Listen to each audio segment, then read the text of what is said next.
മമ്പുറന്നങ്ങളെ നേർച്ച നടക്കുന്ന സമയമാണിത്. മമ്പുറന്നങ്ങളുടെ പ്രധാനപ്പെട്ട മൗലിദ് എഴുതിയവരാണ് സമസ്തയുടെ ആദ്യകാല പ്രസിഡന്റുമാരിൽ ഒരാളായ പാങ്ങിൽ അഹമ്മദ് കുട്ടി മുസ്ലിയാർ. പാങ്ങിൽ ഉസ്താദ് എഴുതി വെച്ചു മമ്പുറന്നങ്ങളെ ചരിത്രം.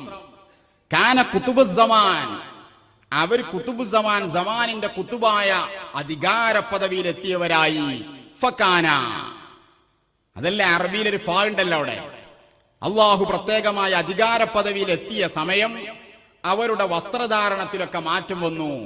കാന യതഖത്തമു ബിനഹ്വി ദഹബ്, സ്വർണമോതിരം അതും അതുപോലോത്രക്ക് അവർ ധരിക്കാറുണ്ടായിരുന്നു, പട്ട് ധരിക്കാറുണ്ടായിരുന്നു. നോക്കൂ നിങ്ങൾ, ധാരാ എഴുതി വെച്ചത് സമസ്തന്റെ പ്രസിഡന്റ്. മമ്പുറന്നങ്ങളുടെ ജീവിതകാലത്ത് അത് അനുഭവിച്ചവരാണ്. അത് എഴുതി വെക്കാൻ അന്ന് സമസ്തന്റെ പ്രസിഡന്റ് എനിക്ക് പ്രയാസമില്ല.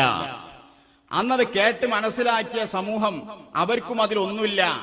കാരണം അള്ളാഹുവിന്റെ മശായിഖന്മാരുടെ ജീവിതത്തിൽ അവർക്ക് പ്രത്യേകമായിട്ടുള്ള പല അവസ്ഥകൾ ഉണ്ടാകും. അത് എല്ലാവർക്കും കൂടി ഇട്ട് നടക്കാനുള്ള അനുമതി ഇല്ല എന്നും അവർക്കറിയാം. മമ്പുറന്നങ്ങളുടെ മൗലിദാണിത്.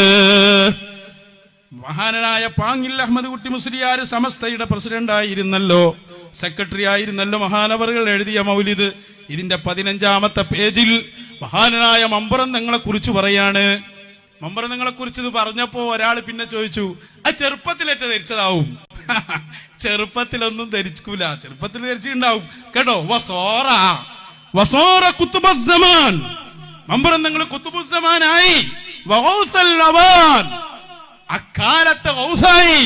فكان يلبس نحو المقصب والحرير من الملابس الفاخرة ويتختم بالذهب ويركب الخيول المرخطة. ഔസും കുത്തുബ് സമാനൊക്കെ ആയപ്പോ ഫകാന, അതിനുശേഷം അവര് ധരിച്ചു. എന്തിനെ ധരിച്ചു? സ്വർണത്തിന്റെ പ്രത്യേകമായ വസ്ത്രങ്ങൾ, പട്ടുകൊണ്ടുണ്ടാക്കിയ വസ്ത്രങ്ങൾ.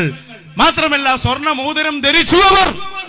മമ്പുറം മൗലിദാത് എന്താക്കുങ്ങള് പിരിച്ചുവിട്ട് പോകേണ്ടി വരും. ഇനി മടവൂർ ശൈഖുനയുടേതുണ്ട് പഴവച്ചര എല്ലാം കൂടെ ദിവസം കൂടി താങ്ങൂല.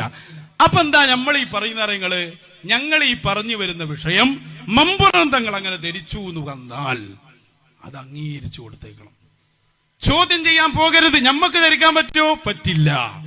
ഇനിയിപ്പോ പുരുഷന്മാരെല്ലാവരും കൂടിയിട്ട് ഒരു മാർച്ച്, ഇല്ല ഒരു ധർണ, ഇല്ല ഒരു പിക്കറ്റ്, സ്വർണം അനുവദിക്കുക, പുരുഷന്മാരായ ഞങ്ങൾക്കും സ്വർണം അനുവദിക്കുക എന്ന് പറഞ്ഞ് കഅബ ശരീഫിന്റെ അടുത്ത് പോയിട്ട് ധർണ നടത്തണ്ട, റൗദ ശരീഫിന്റെ അടുത്ത് പോയിട്ട് ധർണ നടത്തണ്ട. അള്ളാഹിന്റെ തീരുമാനം അനുസരിച്ച് ജീവിക്കുന്നവനാണ് മുസ്ലിം. അല്ലെ പിന്നെ മുസ്ലിം അല്ല, അവനവൻ എന്തുവാ? അള്ളാഹുവിന്റെ തീരുമാനം അംഗീകരിക്കണം.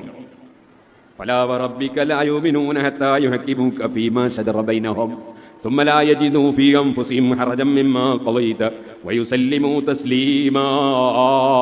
മുഅ്മിനാകണോ? റബ്ബിനെ തന്നെയാണ് സത്യമോ നബിയെ. തങ്ങളൊരു തീരുമാനം പറഞ്ഞാൽ അത് അംഗീകരിച്ചോളണം. അത് അംഗീകരിക്കാത്തവൻ റബ്ബിനെ തന്നെ സത്യം മുഅ്മിനല്ല.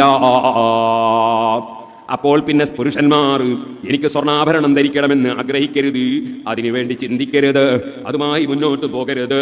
അത് സ്ത്രീകൾക്ക് റബ്ബ് കൊടുത്തൊരു ആനുകൂല്യമാണ്.